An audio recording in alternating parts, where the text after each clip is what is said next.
Time now for Back Pages tonight here on Sky Sports News, bringing you a first look at the sports stories in the morning's newspapers. And joining us are Mark Ogden, senior writer at ESPN.com, and Dave Kidd, the chief sports writer at The Sun. Let's quickly run everyone through the back pages before we speak to our guests, starting with the Mail. United chase more managers is the headline story. Chris Wheeler reports that Ruben Amorim, Xavi, Thomas Frank and Edin Terzic are all on their list of targets should they call time on Erik ten Hag. Back of the eye, bosses feel the heat as sacking season arrives, says the Independent, whilst there's an interview with Ben Earl as England face the All Blacks at Twickenham next week. The Sun looks forward to the Super Sunday clash between Arsenal and Liverpool. Don't let the Redbugs bite, Mikel Arteta's sleepless nights and tummy ache over team to face Liverpool. Back of the Telegraph leads with quotes from Enzo Maresca, who says he wants and expected more from his Chelsea captain Reece James as he laments the lack of leadership in his squad. They also cover England's terrible day two of the final test against Pakistan. The Express carries the Friday night football. Wood fuels Forest fire as they go fifth with a win over Leicester. And the front of the Times says Times Sports Supplement has gone behind the scenes. Or what's it like behind the scenes of the Premier League club? So there we go. But we are going to start with the Mail and those stories surrounding Erik ten Hag. United chase yet more managers. Mark is the headline. It's the story that just won't go away. The Erik ten Hag saga. Is he going? Is he not going? Now it's all about who's being lined up. Yeah, I think it's inevitable, really, that this is going to happen. I think all the best-run football clubs have an idea in their mind who will come in if the manager has to be replaced. And, the only way that Erik ten Hag can stop this is by winning games. And, they've won winning 7 right now. United are bottom half of the Premier League. They've made a terrible start to the season. They haven't won a game in the Europa League yet. So I don't think he can complain that United are possibly looking at other managers. It's just the nature of the game. And I think, some fans might be a bit uneasy about it, but, you look at all the big clubs that have changed managers over the years. Mikel Arteta at Arsenal. I remember Roberto Mancini coming in at Man City when Mark Hughes was basically sacked on the touchline. It happens, managers are lined up long before the new manager or the current manager is removed. So I'm not surprised. And I think Erik ten Hag has got to, every game he goes into now, he has to win. And West Ham away on Sunday is a very big game because obviously West Ham are in a very difficult situation right now. It's a game that United have struggled with over the years. And if United don't win at West Ham, then, the pressure will mount. So United have to start doing due diligence on people that might come in and replace them. Yeah, Dave, what's your take on this? You're in Istanbul watching the Fenerbahce game. They were second best, I think it's fair to say. An inevitability about these names that are being lined up? Yeah, I just sort of find myself feeling increasingly sorry for Erik ten Hag, to be honest with you. I mean, the guy seems to be out of his depth. I mean, press conferences shouldn't matter too much. They probably matter more than people think they are, the way managers are with the media. We had 2 days of listening to Jose Mourinho and Erik ten Hag. I'm not saying Mourinho is the man to take over again at United. And I know he's, tactically speaking, in many ways, something, a thing of the past. But when you listen to the way Mourinho can, dominate an audience and make, get his points across, he's amusing, he's entertaining, he's also very feisty. He is a great front man for a club. That's one thing that ten Hag has never had and never will have. And a club as big as Manchester United, that is an important aspect of it. That's just something I've observed these last couple of days. You've had chalk and cheese listening to Mourinho and ten Hag. Everything that Mark said, I agree with. United, it's not been good enough. They made the wrong decision. I understand why they made it, having beaten City in the cup final. It turned out to be wrong, and it's been pretty obvious for the last couple of ever since the first couple of games of the season. It's been obvious that they made the wrong decision. And of course, they're going to be looking behind the scenes at other managers. Yeah, absolutely. Mark, Dave mentions there that he's kind of the way he carries himself at press conferences. I mean, you're saying at ESPN, I deny, ignore 3-0 Spurs defeat. Is he helping himself? I mean, he's basically saying that the Bruno Fernandes red card cost them that game. It subsequently was rescinded, so, I don't count that. But they were getting battered before that sending off. Absolutely. I mean, Spurs could have been 3-0 up by the time Bruno Fernandes was sent off. So that is a strange thing to say, and it doesn't help him. And he does say a lot of things in press conferences that don't help him. He's very critical and very blunt about players. I think too much at times. I think, we all want managers to be honest, but I think sometimes he says things that don't really tally with what you're seeing on the pitch. I was in Porto recently when he took Marcus Rashford off at half time, and he explained that he just wanted to rotate him. Well, Marcus Rashford has scored and set a goal up. He had a great game, and he was taking him off to rest him for a game the following week. And it's like, well, you've got to play for here and now. And some of the things he says don't help him. And I think, yes, I know that United have at times tried to urge him to be a little less heavy-handed in press conferences and maybe kind of improve his English a little bit. I mean, listen, he speaks English better than I speak any other language, so I can't complain at that. But still, he's not a great communicator. And I think at times he's digging holes for himself that he can't get out of. So, yeah, his press conferences are difficult to endure at times. He doesn't help himself. OK, let's talk Arsenal-Liverpool then. Super Sunday. Back page of The Sun, your colleague Jordan Davis. Don't let the red bugs bite is the headline. Mikel Arteta is having sleepless nights and getting tummy ache over picking his ravaged Arsenal team to face Liverpool. Is this a good time for Liverpool to be going to the Emirates? It feels like it, doesn't it? I think that Liverpool got a very, very settled side. I mean, a new manager's come in. He's got exactly the same team playing in a slightly different way, but very, very, very effectively so far. Slot and Arsenal, if Saka is out as well as obviously Odegaard and Saliba, we know are out. Possibly their three most important players all out for a game as big as that. Arsenal can't afford to go 7 points behind Liverpool at such an early stage of the season if they want to win the title this season. It just feels like things are going against them at the moment. There's talk about Arsenal's indiscipline, and the first couple of red cards they had this season, it was stupidity from Rice and from Trossard. Last week's it was a professional foul. It could have gone either way, whether it was a red or a yellow, I think. But it's just one of those. It's one of those spells, and they haven't had that so much the last couple of seasons where they've lost, a good, so many key players at one time. Calafiori and Timber also doubts as well. So, yeah, I mean, Arsenal have really got to show that the depth of their squad, which I still don't think is anything quite like City's or possibly even Liverpool's. They've got to prove that on Sunday. Mark, if Arsenal lose this one, they go 7 points behind Liverpool. A bit early to say must win, but they won this fixture last year. They beat Manchester City at home. If they have serious title aspirations, as they do, they've got to win these kind of games, haven't they, at home? Well, they do. And I think Arsenal have realised over the last couple of years how perfect you have to be to win the league, and they've been almost perfect, and they haven't won it because Man City have been closer to perfect than Arsenal have been. So, yeah, I mean, it is only October, and I think if you fall 7 points behind Liverpool, that is a big gap. But it's really what you fall behind Man City, because you really can't see Man City dropping 7 points between now and the end of the season. So Arsenal have to think about, can they close the gap now? And it's looking tough because City will pull away. They always do. Pep Guardiola's been holding players back. He's been resting players, and you know that by the second half of the season, by February, March, April time, City will be flying. So Arsenal can't drop any points right now. And in the last couple of seasons, they've done really well at this stage. They've managed to keep close to City or even be ahead of City. But being 7 points behind Liverpool and City is just going to be too much to claw back. Yeah, just on Liverpool, just interested in the Jamie Carragher angle on this, Dave. Liverpool need a big January window if they're to seal the title. He's saying they want a couple more players to clinch this thing. They're 11 from 12 of Arne's slot, but he's saying they need more. Yeah, I think it was slightly surprising they didn't do more business. When a new manager comes in, you expect there to be a bit of movement in the transfer market, and they did very little in the summer. They were frustrated in 1 or 2, but they also knew they had a very, very good side already assembled under Klopp that Slot can take over and adapt. But yeah, I think I don't disagree with Jamie Carragher. It's always handy if you can get 1 or 2 the right players that are going to hit the ground running in January. But most big managers don't like to do too much in January. To try and bring in more than 1 player to play regularly in the first team can disrupt things as well. So, yeah, I mean, clearly they wanted to do more than some of them they did, but it's going well for them so far. I don't entirely agree with Hoggy for once, because I think that I don't think City are going to be anywhere near as perfect this year without Rodri. I think we've seen that in the last couple of games against Fulham and Wolves. They've won matches, but have been not in the slightest bit convincing. And either of those games could have lost either of them. Really, certainly might have dropped points in both.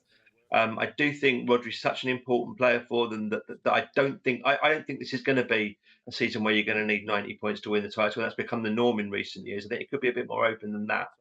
Having said that, I still stick by it that Arsenal can't afford to lose this game, and they really do need to win it on Sunday. OK, let's move on to Chelsea. A lot of papers carrying these quotes from Enzo Maresca. The Mail, the Telegraph says Maresca slams captain James. The Mail says Maresca tells James, be a better captain. He's lamenting a lack of leadership, Mark, in his squad, and saying he's expected more from Reece James, kind of off the pitch. Obviously, he's had his injury problems on it, but he wants to see more leadership from him. What do you make of Maresca kind of almost calling out James in public like this? Well, it's really unusual for a manager at any level to be so, outspoken about one of his players, especially captain. And he doesn't quite explain what he means by what Reece James isn't giving him, because obviously he's not been fit, so it's been hard for Reece James to be a captain on the pitch. But he's kind of alluded to the fact that he doesn't think he's enough of a leader in the dressing room or around the players. So what does he mean? Is he not setting the right example? Does he think he could be fit sooner? But whatever he means, I can't see Reece James being happy about it. Now, he says he's spoken to Reece James about it, but was Reece James happy that he's going to speak to the media about it? It's out there in the open now, and I think a big player like Reece James, he's been at Chelsea a long time. He is one of their senior players, even though he's still quite young. He'll be shocked at this, and I think the players in the change rooms will also thinking this is unusual. But it kind of shows you as well how kind of secure Enzo Maresca is, because if he's saying things like this, he'll know that he's got the backing of the owners, because you don't say things like this about your big players unless you know that you're going to get away with it and you're not going to be kind of pushed through the door by the owners for upsetting the dressing room.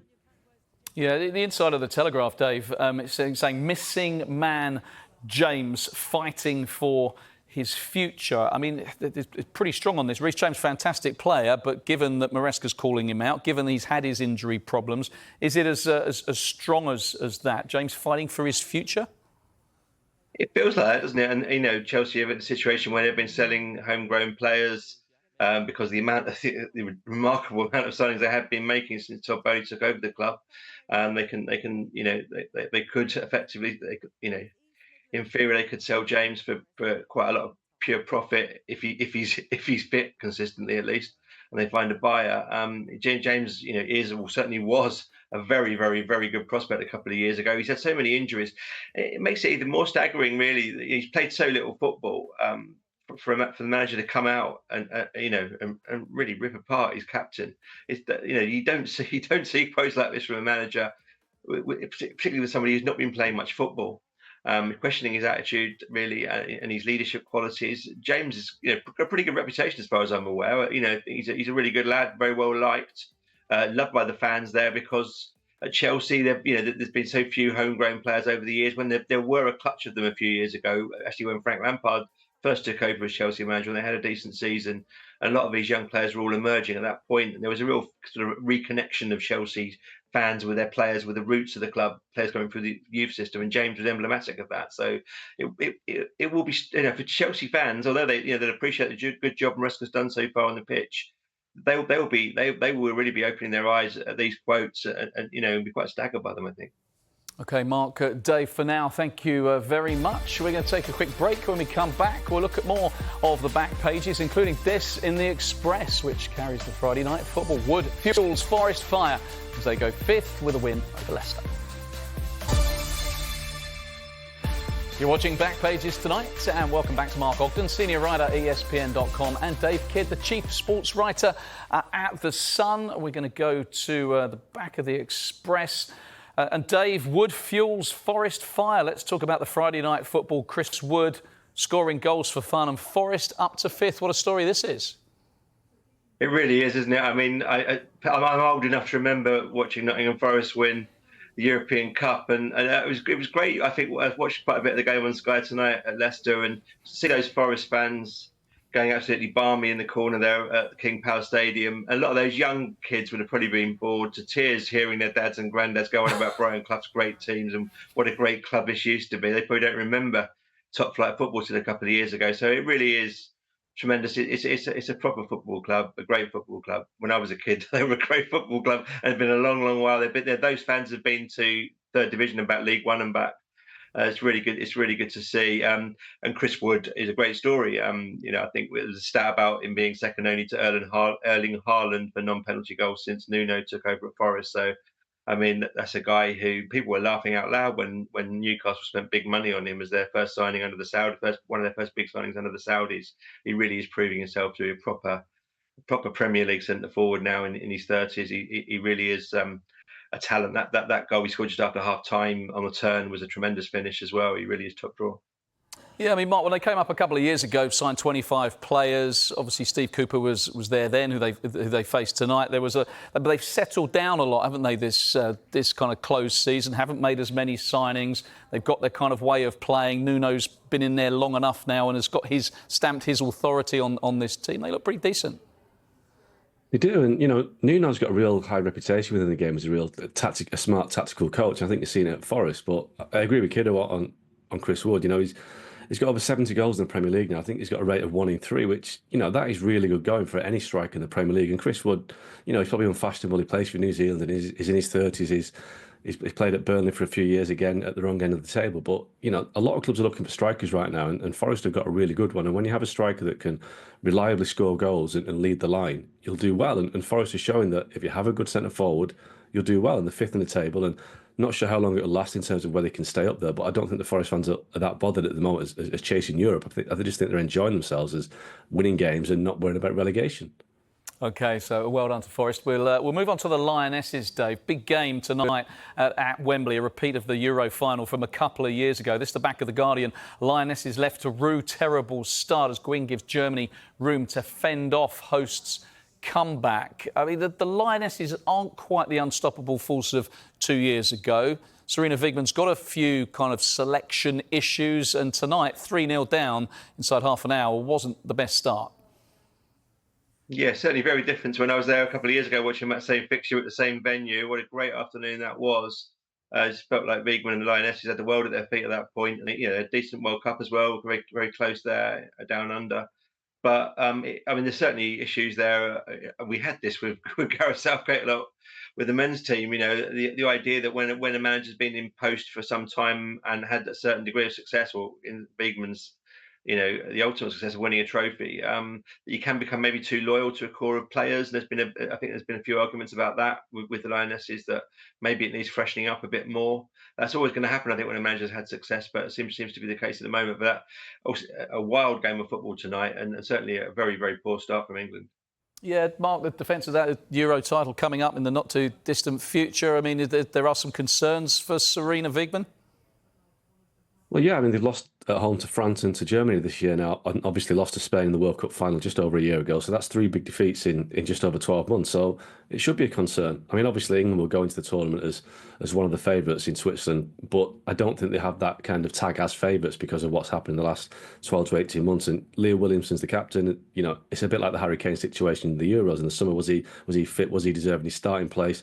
Well, Leo Williamson's the one that's now had the question marks over. Alex Greenwood has had a great season this year with Man City, but she didn't start tonight. So I think this is the issue that Sarina Wiegman's got to deal with, that some of her most, proven players, loyal servants over the years, might need to be phased out before the Euros to give England a better chance.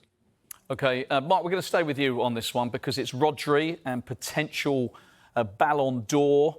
And this is your article in ESPN. Just tell us about that. Can Rodri, the ultimate team player, win the Ballon d'Or? Because those kind of low-line defensive midfielders don't win it very often. Well, this is it. The Ballon d'Or's announced on Monday, and I think it seems that Vinny Junior is going to win it. I think obviously Rodri's been out for over a month now with a cruciate ligament injury, and I think it was going to be Vinny Junior or Rodri. I think he was going to win it. But I think it's almost 20 years since a defensive player won it. Fabio Cannavaro won it in 2006 after captaining Italy to the World Cup. And prior to that, it was Matthias Sammer in 96. So defensive players don't tend to win the Ballon d'Or. But you could argue that Rodri is the best in the world in his position. He's been absolutely crucial to Man City over the last 12 to 18 months. He helped Spain win the Euros. And the piece is just about speaking to people who've worked with him and played against him, what he is and how he's the best in the world. And why a player that doesn't seek celebrity like maybe some of the goal scorers do could win it. And I do think that it's all about goal scorers. You have to admit that players who score goals tend to get the headlines, but I think Rodri would be a deserving Ballon d'Or winner. It's just a shame that he was injured just at the time when people are voting. It's voted for by journalists from the top 100 ranked nations in the FIFA rankings. So I think the time of his injury was just absolutely crucial in terms of swinging the vote toward Vinny Junior. Dave, where do you stand on this? You've already said that the Man City are going to struggle without Rodri. He is that kind of ultimate team player, that very important cog in that efficient machine. You'd like to see him win it? I agree with Oggy. I'd like to see Rodri win it. I totally agree with him. I agree with him also, I think, in saying that I don't think he will win it, because this is the sort of FIFA computer game generation, the Ballon d'Or. It's all about attacking players. It's even more so than ever. It's more difficult to imagine a defensive-minded player winning it. But Rodri, for me, it would be a very deserving winner. Yeah, I mean, Modric, the last midfielder to win it. Slightly different type of player, but maybe a bit more creative, gets his goals and sets things up. But that's a slight precedent. I'm clinging on to precedents for Rodri. Mark, what do you think? Yeah, I listen, the timing of his injury has really kind of killed it for him, because had he been fit and playing, I think he could have impressed the voting panel of journalists, I guess. But I think Vinny Junior's had such a good few weeks, and he had a hat-trick against Dortmund in the week. So I think that sealed it for Vinny Junior, to be honest. OK, well, you mentioned Vinny Junior. We're going to go to one of his teammates in Mbappe. PSG go to court after rejecting LFP order to pay Kylian Mbappe almost £50 million in unpaid wages, Dave. So it looks like Kylian Mbappe is going to get the small matter of kind of £50 million. Not that he probably needs it, but why wouldn't you go after that if you were owed it? It's remarkable. I mean, the sort of figures. This is one of those stories where it never ceases to amaze you quite how much money these guys earn these days, and quite how much more money they can go out and get in these kind of cases. I mean, Mbappe's a wonderful player. Let's just hope he maybe concentrates on his football rather than legal cases, because he's a joy to watch, and he's already a stratospheric amount of wealth. So yeah, it's one of those stories that's slightly depressing. You just really want to watch him enjoying his football, because he's a wonderful player to watch. Yeah, he is. I mean, Mark Ogden of ESPN wouldn't take a pay cut for £50 million, would he? But I mean, this is kind of eye-watering money. Sums up where we're at. But if anyone's kind of worth it, I guess Kylian Mbappe is, and he's got a court. He's fighting for it. Absolutely. If he's owed the money, he should go and take it. I mean, I think PSG have got some of the wealthiest owners in the game. So if they owe him the money, they can afford to pay it. So, Kylian Mbappe's right to fight for it. OK. Jose Mourinho is in the Telegraph. Dave, you're in Istanbul this week watching United, Everton, Crystal Palace, Man United. Jose Mourinho's Premier League options after classic press conferences. Jose coming back, the special one. He certainly wants to. He gave us that impression in both the press conferences this week. He sort of said it with a smile on his face, but he wants to get out of Turkey, I think. He's spitting poison at the Turkish journalists. He's treating the English journalists as they were his greatest friends, and we never had a cross word in all the years he was in England, which was never the case. But he is wonderful theatre. He now says he wants to go to a team in the bottom half of the league. I think Everton's a good shout. Palace, West Ham. Who knows? But I think he'll be back before long. I don't think he cares if it's a team that's going to be going for the title. He even said last night he doesn't want to be playing in UEFA competitions because they've got a vendetta against him. So we'll see. We'll see. Really enjoyed tonight's show. Mark Ogden and Dave Kidd, thank you very much indeed. Well, if you missed any of the show, there's another chance to see Back Pages tonight at hour. And the show is also available as a podcast. Just download Back Pages on Apple, Spotify, or wherever you get your podcasts.